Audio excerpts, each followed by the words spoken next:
Olá pessoal, tudo bem? Vamos à segunda parte do nosso vídeo, fazendo a introdução à óptica geométrica. Introdução à óptica geométrica, vamos falar agora dos fenômenos ópticos. O primeiro fenômeno, a reflexão regular. Um feixe de luz paralelo que incide sobre uma superfície plana S, ele é regularmente refletido e retorna ao seu meio de origem com os raios igualmente paralelos. O que isso quer dizer na prática? Quando você se olha num espelho plano, no seu espelho do quarto ou do banheiro, ou qualquer outro espelho do tipo plano, o que você vê ali é a sua imagem refletida de forma regular. Ou seja, você vê todos os detalhes em relação ao objeto que deu origem àquela imagem. Você tem uma imagem fiel aos detalhes em relação ao objeto original. Claro que há um detalhe que nós vamos falar quando formos estudar os espelhos planos, que a imagem de um espelho plano é enantiomorfa. Então, dando um spoiler aí do capítulo de espelhos, é quando você olha num espelho plano, o seu lado esquerdo lá fica do lado direito e vice-versa. Se você olha para um espelho e você tem um relógio na mão esquerda, se alguém olhar para a imagem do espelho, vai achar que o relógio está na mão direita. Mas isso é um detalhe que será melhor explicado no capítulo de espelhos. O importante é que numa reflexão regular, os raios incidentes na forma de um feixe paralelo, ele será refletido igualmente paralelo. Nessa foto, percebemos então o reflexo nesta água muito calma, muito parada, que se torna uma superfície plana, permitindo então uma reflexão regular da montanha, o que nos dá uma imagem muito nítida, muito rica em detalhes. Essa é a reflexão regular.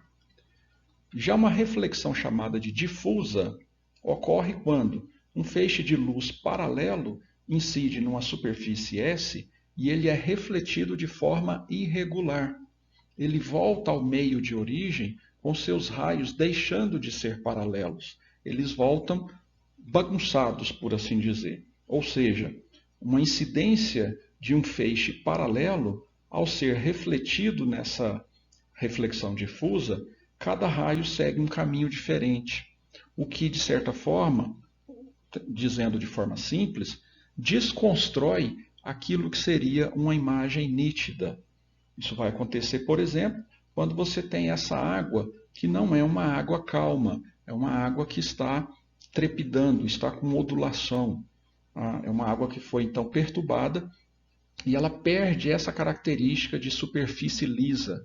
E aí o reflexo que ela produz dos objetos à sua volta são imagens, são reflexos nem um pouco nítidos, totalmente deformados, irregulares. Essa é a reflexão difusa.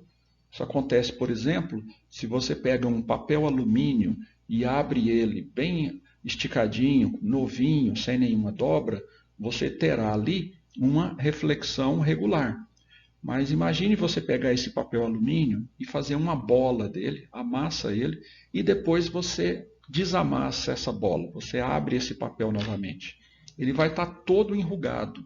E aí você não vai ver mais ali uma reflexão regular. Você vai ver uma imagem toda borrada. Tá? Então, a reflexão difusa, ela é muito mais comum do que a gente imagina.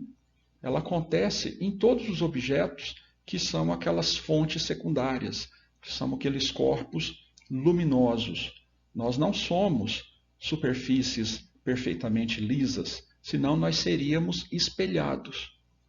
Percebeu? Então a reflexão regular, ela só acontece em superfícies lisas e espelhadas, ou também chamadas de superfícies polidas. Quando você lava um carro e passa uma cera e ele fica bem limpinho, bem polido, você consegue ver o seu reflexo ali de forma espelhada. Então aquilo é uma reflexão regular.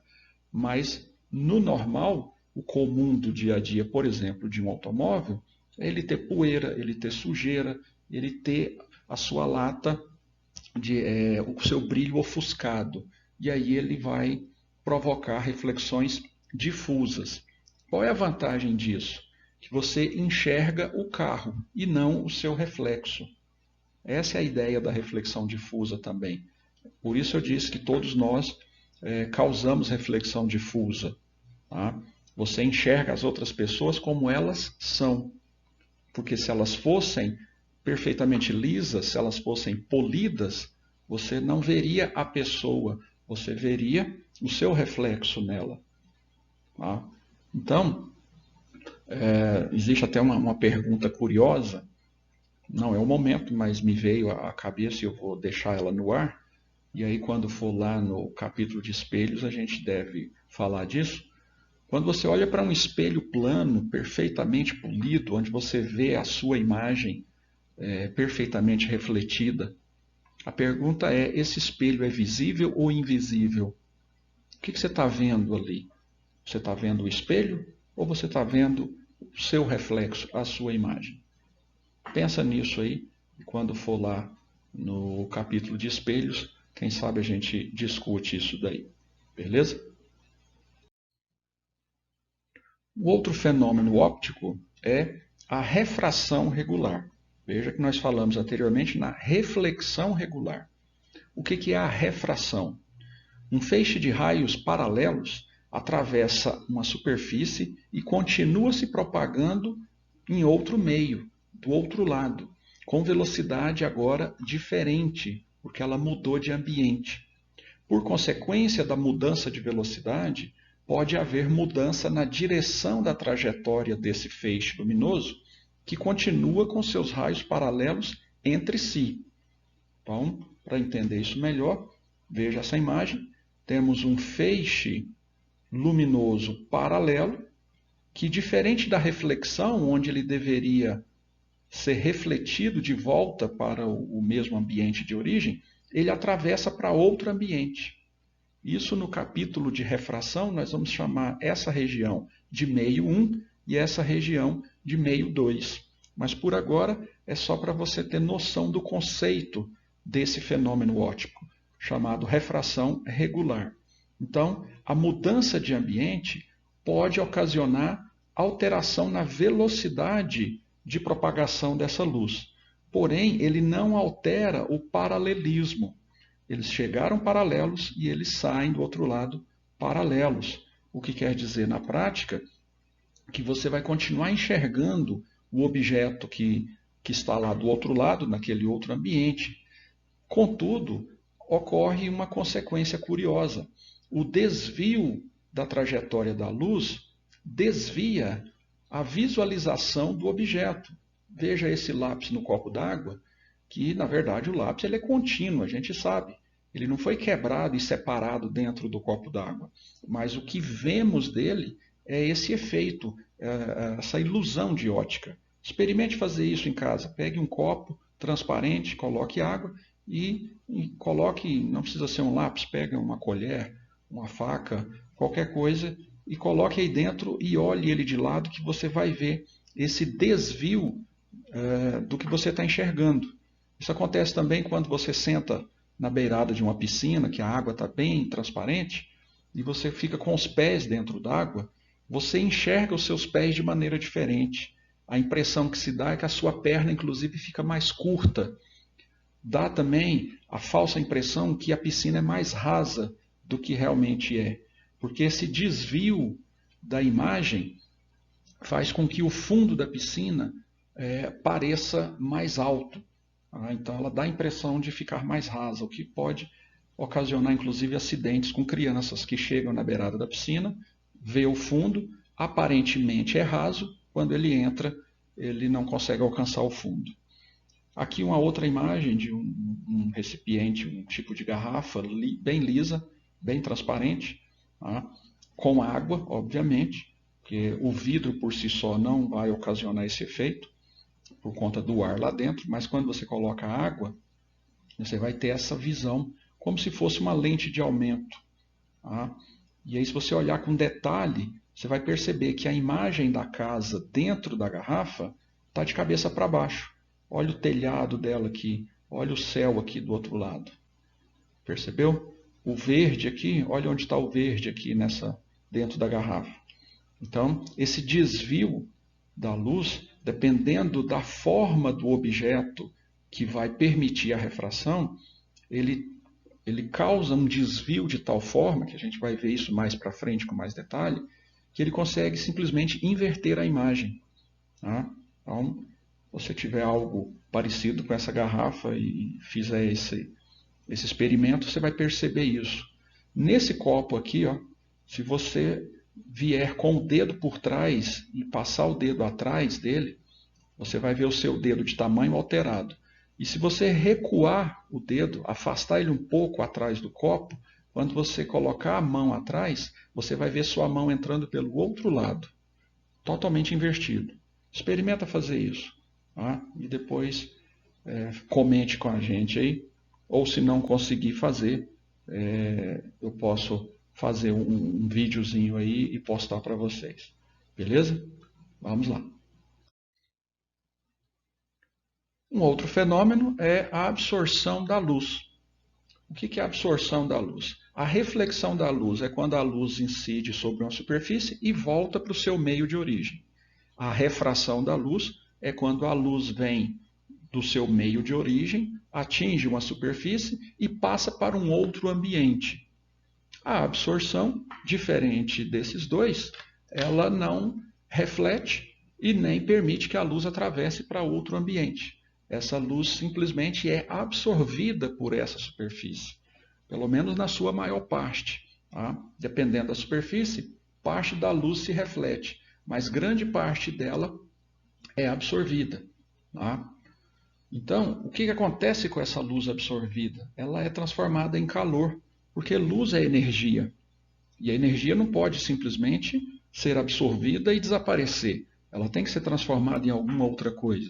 Então, se essa luz não foi devolvida para o ambiente na forma de luz como era, se essa luz não atravessou para outro ambiente, levando consigo a sua energia, se ela desaparece na superfície em questão, ela tem que ser transformada em outra forma. E essa forma é calor. Tá? E isso ocorre com mais intensidade nos corpos de cor escura.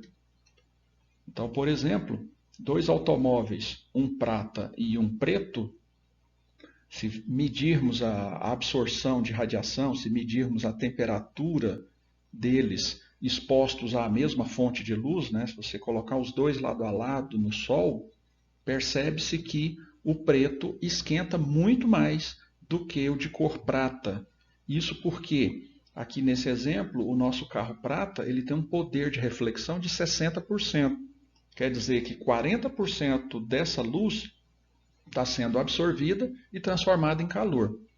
Já no carro preto, ele tem apenas 5% de poder de reflexão. 95% dessa radiação luminosa está sendo absorvida pela cor preta e transformada em calor. Você percebe isso também quando você está com a roupa preta no sol. O tecido aquece muito mais do que se você estivesse com a camiseta branca ou de cor clara. Já fizeram esse experimento? Já perceberam isso? Ou então faça o experimento. Pegue um tecido branco e um tecido preto, coloque os dois esticados ao sol e daí a pouco coloque a mão nos dois e você vai perceber que o preto está muito mais quente. Ou se você tiver um termômetro, coloque por baixo de cada um, ou um termômetro a laser, que está na moda agora por causa da pandemia. Né? Dá para fazer vários experimentos com isso. Né? Se você, por exemplo, se a sua casa tem uma caixa d'água do lado de fora da casa que toma sol, naturalmente você percebe que quando você vai tomar um banho durante o dia, você nem precisa ligar o quente do chuveiro, porque o sol já esquentou aquela caixa d'água. Né? Com o tempo ali ela vai absorvendo radiação. Tudo que fica exposto ao sol, mesmo que seja um espelho que você acha que ele está refletindo toda a luz, nada na prática reflete 100% da luz. Tudo, por melhor que seja o espelho, um pouquinho ele acaba absorvendo e acaba esquentando. Então, se você pôr um espelho no sol, ficar brincando de refletir o sol, a luz do sol, daí a pouco o fundo desse espelho está quente, porque parte da luz é absorvida. Ok? Então, a sua caixa d'água que está lá exposta, que geralmente é da cor cinza, se for de amianto, ou é azul, se for daquelas plásticas, a água fica relativamente quente durante o dia, quando você vai tomar banho. Agora, imagine você pintar essa caixa d'água de preto fosco, onde você vai ter aí 95% ou até mais de absorção. Essa água vai ficar extremamente quente, vira um aquecedor solar. Tá? Então seria um aquecedor solar caseiro, barato. Tá? Beleza? Se você quer economizar energia elétrica, se você toma muito banho durante o dia, vai lá e pinta a sua caixa de preto. Só que a água vai sair tão quente que você vai precisar de uma segunda fonte de água fria para dar uma temperada nisso daí. Ok? Agora, pessoal, nós vamos falar nos princípios da óptica geométrica que norteiam o comportamento da luz e que vai permitir que possamos, então, fazer todo o estudo geométrico proposto aí dentro do nosso assunto. O primeiro princípio é o princípio da propagação retilínea da luz. Nos meios transparentes, homogêneos e isótropos, um raio de luz percorre uma trajetória sempre retilínea. Esse princípio explica a formação de sombras, penumbras e outros efeitos ópticos. Então, o meio transparente, a gente já sabe o que é, visto alguns slides atrás. É aquele em que a luz consegue passar de forma regular, sem sofrer nenhum tipo de perturbação ou desvio. Homogêneo, se não for o vácuo, porque o vácuo é o pleno vazio, não tem problema, é perfeito para um comportamento óptico, mas como a gente não vive no vácuo, a gente vive num ambiente preenchido de ar, né, de gases, de um modo geral, então um ambiente homogêneo, ideal para o comportamento óptico, é que esse ar seja igualmente distribuído, que ele, em todos os pontos do ambiente, ele tem as mesmas características gasosas. Ok? Isso que é um meio homogêneo. E um meio isótropo, que é uma consequência dele ser homogêneo e transparente, quer dizer que em qualquer ponto deste mesmo ambiente, a luz terá sempre a mesma velocidade.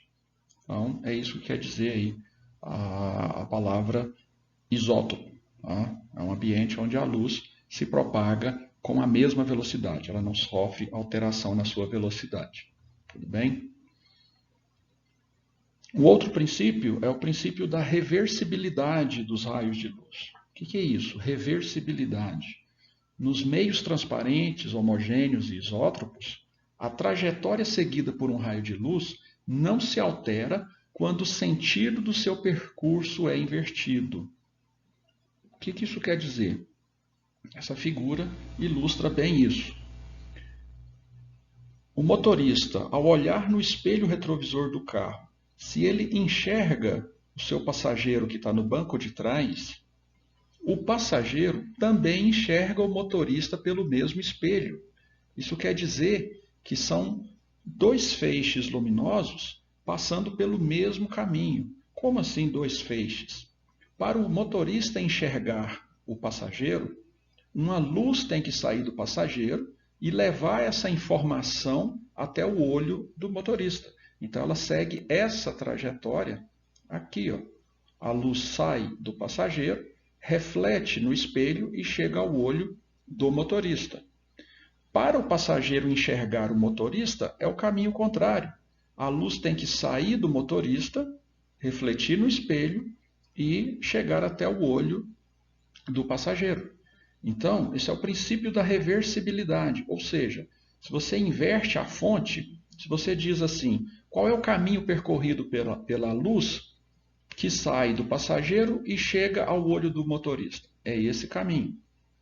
E se você inverter, qual é o caminho da luz que sai do motorista para chegar ao passageiro? É exatamente o mesmo caminho. Então, a inversão da fonte luminosa não vai alterar o percurso da luz.